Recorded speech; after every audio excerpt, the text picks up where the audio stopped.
My guest at this time is the last real man left in professional wrestling. It is Silas Young. Silas, thank you so much for taking the time today. No problem. I know it's your pleasure. It is. Silas, now you are taking on PJ Black here tonight, Summer Supercard in Toronto.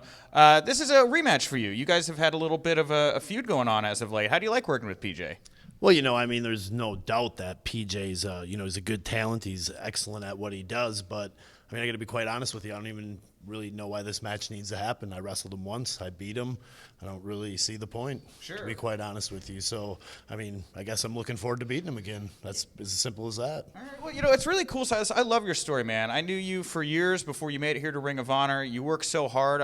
How does it just feel for you to reflect and be in a moment like this where you're getting to do big shows with Ring of Honor here in Toronto right now? It's good. It makes you feel like the work you put in, actually means something, especially in a day and age where everybody wants everything handed to them. It's good to prove that, with good hard work, having a good passion and a good drive, and not just complaining that things aren't happening to you, actually doing something for yourself. It actually works. Yeah. There's proof in the pudding, so to speak. Absolutely. And how is the Ring of Honor roster right now? This is a bit of a rebuilding period. You're getting to work with a lot of people that I don't think you've had a chance to work with. What do you think right now of what the roster that Ring of Honor has built up? Yeah, I think, professionally speaking, just for myself alone, having the opportunity to work with guys that I might not have been able to work with a whole lot before. Mark Haskins I'd work with once or twice, and, Mark's a great guy, great talent. Guys like Hot Sauce, I don't even think I'd ever even really been on any shows with him before. It's just the way wrestling is. Guys like him, even guys like PJ, like I said, all these guys are talented. There's a reason that they're here. So it's a good mix-up for the locker room. All the guys I think they're all like good dudes or good human beings. So everybody in the locker room is gelling pretty well, and it's actually pretty cohesive for there being so much influx of new talent, and it's good. I think it's good for the business too. It's a lot of new matchup possibilities for fans to see that they might never seen before. So I think it's good. Well, you did something pretty cool I thought recently with Jonathan Gresham. You guys brought back the pure wrestling match. Now, of course, Gresham didn't really seem to play by the rules there. Yeah. It's kind of interesting for a guy that was, so upset for the way that I do things, or the way, more importantly, that I win.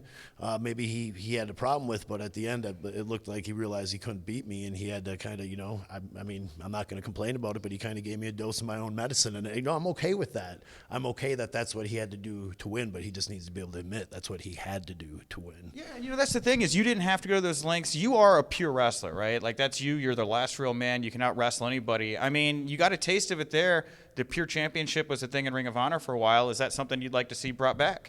Absolutely. I think that's one of the titles, or one of the different match stipulations or match types that help Ring of Honor separate itself from every other wrestling company. Because let's be honest, there's so much wrestling on nowadays. So to have something like the pure title that's so much different than what everybody else is doing, I think it's a really cool idea. And for me, it was cool to do that, because for a long part of my career, that was more the type of wrestler I was, and it's, but with wrestling, time changes, you evolve, you change a little bit, you figure out what works for you.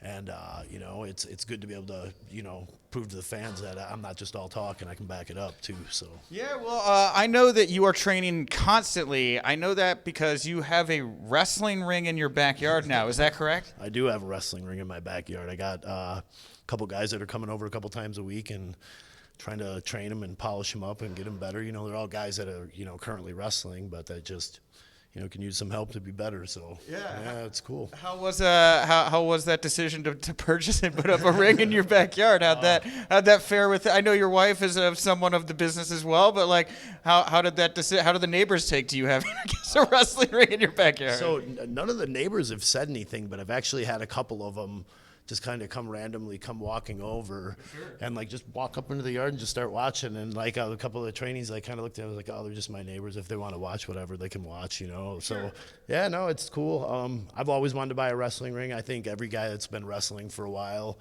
after a while, you want to get a ring. So I was just started looking for one, and a good opportunity came up for a really good price, and bought the ring. And I'm running my own shows as well, MKE Wrestling up in Milwaukee. Next show is on the 23rd of this month. But yeah, so I bought it, with the idea of not having to pay for a ring rental for the shows. And then I thought, well, it's the summer. I got a big backyard. I'm going to just set that boy up in my ring. You set it up right in the yard, So yeah, it's up all the time, man.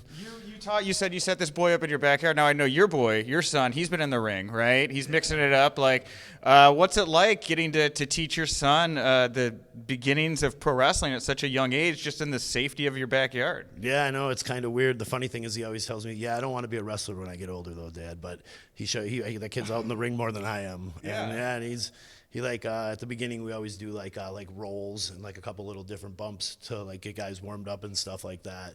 And he always gets in the ring and does the rolls and a couple of the bumps with them. And I always tell him like, maybe not the bumps, dude. Your body's a little young for that. Yeah, you don't want to have him in there. He's like, what, 11, 12, something like that? He'll be 11 in December. But yeah, he'll do the rolls and stuff like that a little bit. So, and he watches it all the time. So I think it's in his blood a little bit, I think that's just how wrestling is. But I don't know. According to him, he's not going to be a wrestler. So. I somehow doubt that. I have a feeling he's got the bug. Yeah, I think so too. Does he have a wrestling name, or is he like he doesn't want to be a wrestler, so he wouldn't have a wrestling name? He's got some really lame names for wrestling characters, like the one that I always make fun of him for is he had one guy named Good Night, and I was like, what the hell is Good Night? And it was just really funny. It was some pretty lame stuff. Like his finisher was a sleeper, which I'll give him that. It's pretty good thinking. But Piper put Hogan down with that thing, man. Yeah. I'm not saying the sleeper isn't effective, but the name Good Night's pretty terrible. So I don't know, man. I do think it's really good that you're straightforward to your son. You're like, these are bad ideas. Yeah, that was pretty funny. So yeah, no, it's good. It's good. He likes it, but he's funny. He always tells me, but I don't want to be a wrestler. Well, last question about your ring. You gonna do backyard wrestling in Milwaukee? You gonna bring the neighbors around? You gonna be selling lemonade at the old stand? If I could find a way to make money, I probably would do it, but most likely not. Okay. Yeah. All right. Well, you brought up MKE, your wrestling promotion. I got to ask you because there was some big news a couple months ago coming out of MKE that there was allegedly some giant pro wrestling superstar that appeared underneath a mask at MKE. Do you want to comment on what people thought was CM Punk's return to pro wrestling at your promotion a couple months ago? Well, all right. So that building that we ran at was the Knights of Columbus building. That building had wrestling at it for 25, maybe 30 years. And I believe that's where Punk had his very first match at. Okay. And I had booked, since there had been wrestling there forever in the building, that was the very last show they were ever going to have at that building because it got bought by some preservative company, was getting torn down. So I had booked Ace Steel for the show just because I'd known Ace had worked there a bunch, and I wanted to bring back guys that had worked there over the years, and Ace is excellent. So all those things together, why not, right? Yeah. So I booked Ace, and then I had booked a couple of the other old time guys that had come up through there, and Dave Prazak. We booked Dave Prazak too, and Dave Prazak and Ace are, they're really good friends with Punk. So, I'll be honest with you, I never saw Punk in the building. I didn't see the person, I didn't see Punk without the mask on, but sure. I got told 10 minutes before my wife was also part of that match. She came up to me and she's like, "Hey, Punk's gonna do a run-in in this match," and I was like, "What?" And he's like, "Yeah, he's gonna do a run-in and do, I think he gave Derek St. Holmes to go to sleep." Yeah. And I was like, "Oh, really?" And I was like, "Oh, well, whatever you guys want to do." And so it happened, but he never came back, never had the mask off. So I can't really say 100% that it was him, but sure. I don't know why they would lie to me either sure. about it, So I tend to think it was, I think it was. I don't. That's what I'm saying is I just don't see why. You know what I mean? No one else in the locker room knew about it. She, of course, my wife's part of the match, so she knows, and she's gonna come tell me. But I didn't even know about it, man. Yeah. But still, who cares? It's a cool thing. So yeah, that was interesting. Man. Created a lot of buzz for you guys. Yeah. It was very good. It's very good. Yeah, man. Well, everything's going great for you right now, man. I'm really happy to see everything go. And you brought up Derek St. Holmes. That was my follow-up question. Sorry, I don't have my list of questions in front of me, so I get a little brain fudgy there. But yeah, St. Holmes. Talk to me about St. Holmes real fast. He's a guy kind of like you, where I feel like. He's really done so much for so many people on the independents. He's a great wealth of knowledge. Could you see him winding up in a place like Ring of Honor here? I think Derek, could end up kind of anywhere because he's a guy that could, really help, for any company, to be honest with you. He's like you said, he has a wealth of knowledge. He's a guy from the area that, I think almost every guy like that came up from like my time or after that probably had their first match with Derek St. Holmes. He's a guy that everybody respects. He's really good, and I think Derek's like almost 50, and he looks like the best he's ever looked in his career. And the guy's a machine. So I think he's got a lot to offer anywhere. Yeah, absolutely, 100%. I've certainly choked him on the second rope. Right.